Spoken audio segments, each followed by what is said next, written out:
Um, Welcome back to another episode of Seduce Me. Sorry about last time, guys. I honestly don't know what happened. Something happened with Fraps, which is my recording software that I use. And I got confused as fuck, but I am just going to go to the load game. I'm going to go back to the lunch table where we were at last time. We don't know that. What if one of us does get a boyfriend? Like that's going to happen, Naomi. Look at us. I'm a tiny Italian. You're a ditzy blonde. Shit. You're a fucking Italian? Okay. Hey! You are a ditzy blonde. No offense. And Anderson here. Well, I guess she could land a boyfriend or girlfriend if she wants. Or girlfriend? Yes, there's something called being bi. She can be a lesbian if she wants. I was gonna say bi. I mean, go with both. Why not have a dick and a vagina in the party? But okay. True. That's okay, Suzu. I'm not sure I want a boyfriend yet. I would hope to God I don't. Why not? It's our senior year. Might as well get a boyfriend. Because I have schoolwork. You ditzy blonde. Wait, no, it's Suzu. Shit, you fucking tiny Italian. Maybe she's just not interested in a relationship, Suzu.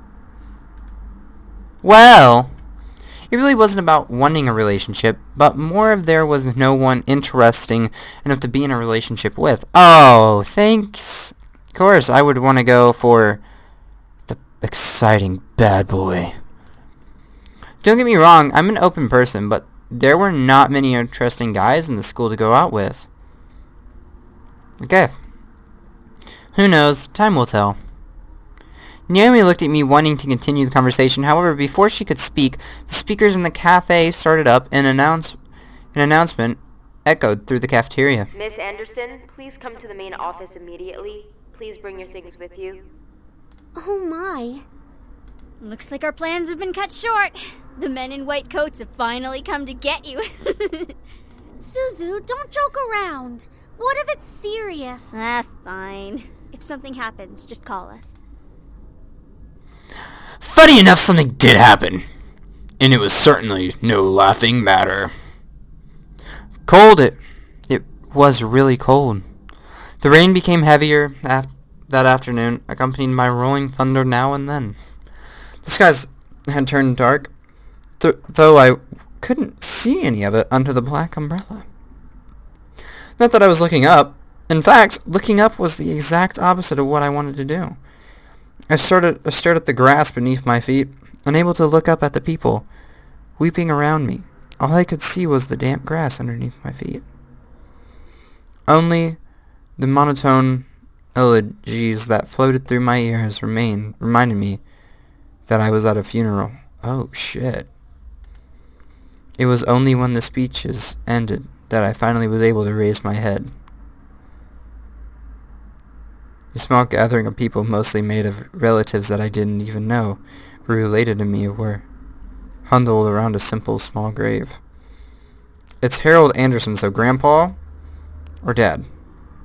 For a while, all I heard was the sound of raindrops on umbrellas. If it weren't raining, everything would probably be in a heavy silence. I looked beside me where my father was standing and holding up a large black umbrella for a small family of 3. Okay. Definitely grandfather. His face was motionless, a strange sight next to my weeping mother. I wondered what was going through his mind. It is the father of the mother. After all, etched into the smooth gray tombstone before us was his father's name. His. Oh, shit, it's the dad's. Okay, I was wrong. My grandfather, the one who raised me like his own daughter, just passed away that day. The ceremony was small. Only close family were allowed to come. Slowly, though, people began to leave, leaving my father, mother, and me behind at the grave. A man dressed in clean black suit under the uniform black umbrella of the funeral attendees walked towards us, introducing himself as grandfather's lawyer. He pulled out a few documents from his suitcase and began to read aloud its content. And now, I shall read Harold Anderson's last will and testament. Okay. Only my parents and I were allowed to be present for my grandfather's will. It was under the strict request of his lawyer. And there was a reason why. And to my dearest granddaughter, I give my estate. All the furniture and decor that resides within the house shall also be given to my granddaughter. If you guys don't remember, her grandfather is a really big toy maker. So you know what that means. Money! What? I couldn't believe my ears. I had earned the family estate at 18. Told you she was 18. That was impossible, and yet it was written by my own grandfather's hand. Yeah, bitch! Yeah, bitch! We got a mansion! We have a mansion! That means we have an estate! Yo. Oh my god. I finally made something in my life. I'm walking away. I'm just giving up on this channel. Yep. Nope. Okay. Alright, I'm back. I've just remembered it's a video game. I can't exactly just make money like that. But let's continue. He passed the family estate to her? Why am I not surprised? Dad, you seem a little shitty. Dear. No, Mom, you can't have the furniture. Well, did he say anything about what will become of the CEO and chairman position of the Anderson Toys Company? No. It is presumed that the vice chairman will succeed the position. Okay, Dad looks really shitty. Even to the bitter end, he wouldn't give in. Oh, what a stubborn old man. Okay, what's the matter with you two? Like, you two seem to be having some really bad issues. Oh my god, if it was the mother... I just now realized what I said earlier about it being the mother. It could never be the mother because the last name would have to be her maiden name. If it's Mr. and Mrs. Anderson, it had to be the father's name because only the guys continued to take their name after marriage. Shaking his head, my father turned to face my mother with a serious expression on his face. About the estate. Should we send her there to get used to the building? It'll be a good place for her to live after high school. Are you sure we should? Why not? This would be a good experience for her. Honey, what do you think? I don't fucking know. I really wasn't sure what to say. What did my grandfather think, that I was the appropriate heir to the mansion? Was I even ready to live on my own? Yes, to get away from him. Mom, you can go, because you're cool as fuck. Not him. He seems like he's being a little mean right now. Well, that seems to be it. We'll be taking our leave now. I'm sure the little heiress needs some time to adjust. David!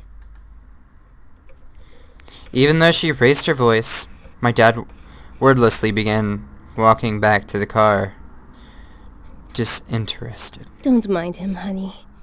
I think that your grandfather's passing really affected him. Why don't we get back home for now? You can tell whoever voice acted her was a foreign language, but I actually kind of like it. I think it's cool. Gives a little bit of, like, like flair to it, to the character, instead of, like, the other characters being just average. No offense to the voice actors that did the average characters. I like those, too. Just seems a little different and unique to the story. You can go on ahead to the car, Mom. I think I need some time alone with Grandpa. You'll never hear that again. Oh, of course. Take all the time you need. She gave me a quick hug and hurried after my dad. I looked around the funeral grounds, which was completely empty, save for the sullen-looking grave that was laid in front of me. God, why did I get all mean there for a second? I don't even know. I'm sure that if Grandpa were in charge of arranging all of this, it would have been much different. It was blatantly obvious that my dad was in charge of the whole event. Who else would bury their own family the same day they pass away? Jesus, that was all in one day. Everyone knew my grandfather's love for toys, and yet the grave was a mere stone slab on the ground, void of any children's toys. My dad didn't even bother putting flowers. His disdain for my grandfather was almost pitiful. Sorry, Grandpa. I tried to force out some words, but the only thing that came out was a choked sob. You told me to stay strong, but right now, I'm the farthest from it. Like that one time, a long time ago. Grandpa! Oh, it's so good to see you again, sweetie. Yo, Grandpa looking sharp with that bow tie, though. Dude, this character reminds me of my cousin Nick. I'm sorry. But, like, I straight up think I found my cousin Nick. I was swept into a giant bear hug, and we both laughed as he swung me around like an airplane. It was one of my favorite things about seeing my grandfather, the way he greeted me. Unlike my father, my grandfather was loving and playful, even as I grew older.